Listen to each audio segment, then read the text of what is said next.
Life in the Margins at Spike Island is the first exhibition in the UK by Filipino-American artist Pacita Abad, born 1946 and died in 2004.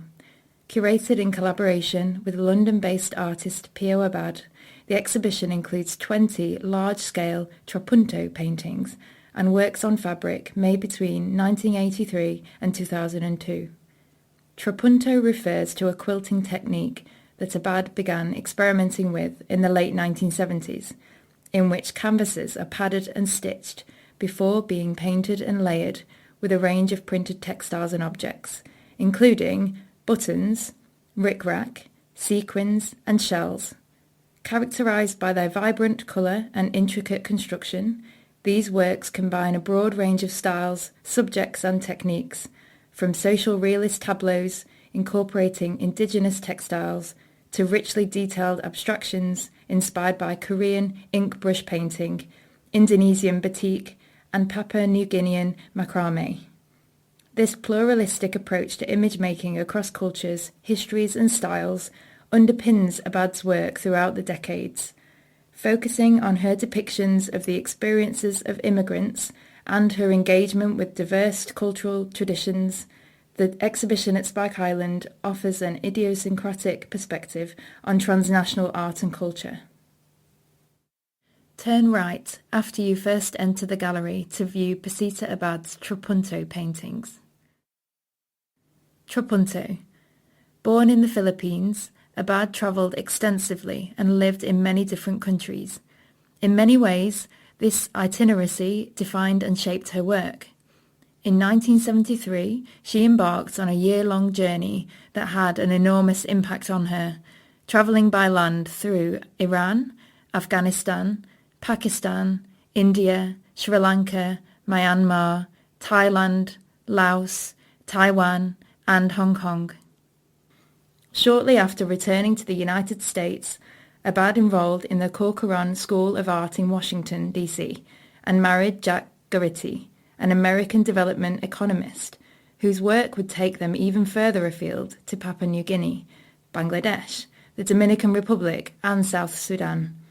During these travels, Abad would paint, gather local materials, and research traditional techniques. Bringing these influences together in the layered surfaces of her trapunto paintings, she would create vibrant records of what she learned from the many people she encountered. The peeling walls of downtown Manila, where Abad grew up, became the inspiration for Sampaloc Walls, 1985, one of her earliest trapunto paintings. Spider Web, 1985, Freedom from Illusion, 1984, and Grasshopper, 1985, are from a series titled Oriental Abstractions, which Abad produced in the mid-1980s after taking up Korean ink brush painting. From a single ink drawing of a rice stalk, she created a pattern which was then screen printed onto each canvas, before being painted, embroidered and embellished, the saturated colours and textures of the works belying the singular nature of their origin. In the perimeter gallery spaces, running around the outside of the central gallery space, are Pacita Abad's series titled Immigrant Experience. Immigrant Experience. In the early 1980s, Abad began working on the Immigrant Experience series from 1991 to 94, a body of work that combines social realist imagery with her trapunto technique, resulting in kaleidoscopic tableaus of immigrant life in the United States. Abad herself emigrated to the US in 1969, arriving in San Francisco from Manila and what was intended to be a brief stopover on her way to study law in Madrid. As it turned out, the countercultural movement spilling out from the Haight-Ashbury district, coupled with an influx of new arrivals resulting from the 1965 Immigration and Nationality Act, enticed her to stay. She never made the journey to Spain, and it was in San Francisco that Abad would begin her life as an artist. While Abad drew from her own experiences in creating these images, she primarily sought to foster a sense of empathy and solidarity among immigrants of colour. Each painting in the series depicts the lived experiences of the people she met, fellow émigré artists, Korean grocers, Dominican house painters, Filipino cannery workers, and Cambodian refugees. These works were first shown in a solo exhibition at the National Museum of Women in the Arts in Washington, D.C. in 1994, at a time when the US was emerging from the culture wars of the Reagan-Bush era and confronting difficult questions regarding sexuality, race, nation, and empire.